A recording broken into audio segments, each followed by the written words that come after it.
No child shall be required to attend integrated schools. Virginia. Often we as humans ignore issues that don't apply to us. However, educating yourself on these issues can help you avoid ignorance and offending others. A few issues I'll address include police killing, cultural appropriation, and why ignoring racism isn't a solution.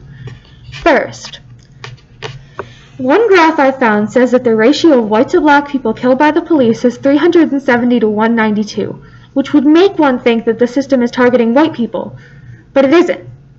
It would be true if the U.S. population of white to black people was equal, but it's 50 to 13, or about 4 white people per black person.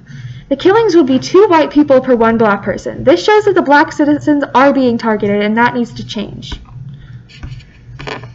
Culture is not a costume. It's a rich history behind a group of people and their ancestors. Many think it's cool to dress up as a Native American for Halloween or have a mascot like an Indian or a Raider, but it actually adds to the normalization of cultural appropriation in our society.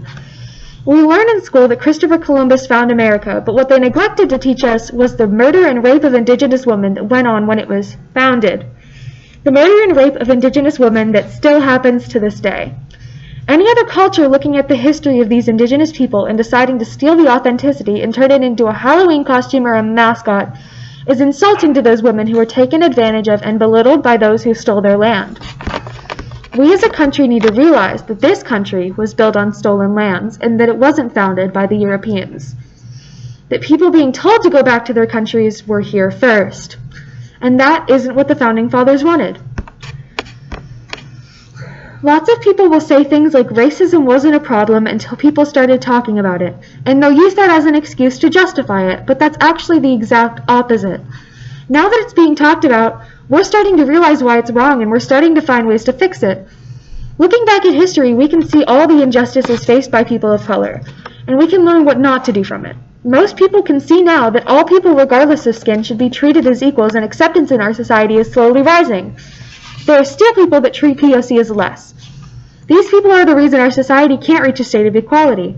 A lot of people in power can't agree that we are born equal despite what the Constitution says, and people of color continue to be oppressed in our society. Simply ignoring it doesn't solve the issues, just like ignoring cancer wouldn't cure it. Racism in our police system. More recently, we've been starting to notice the alarming number of unjustified killings by the police against people of color. More specifically, black citizens, including Breonna Taylor, George Floyd, and Elijah McClain. There are so many more.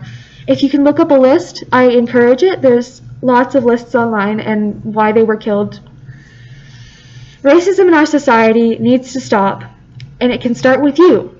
The George Floyd trial just came to an end, for example, but the fact that it was even being debated is an issue. He was killed unjustly, and people were trying to justify it, and police aren't supposed to kill people in the first place. Ensure that you're treating others equally and being kind. You can make a difference. Attached below is a form for you to fill out. Thank you and have a great day.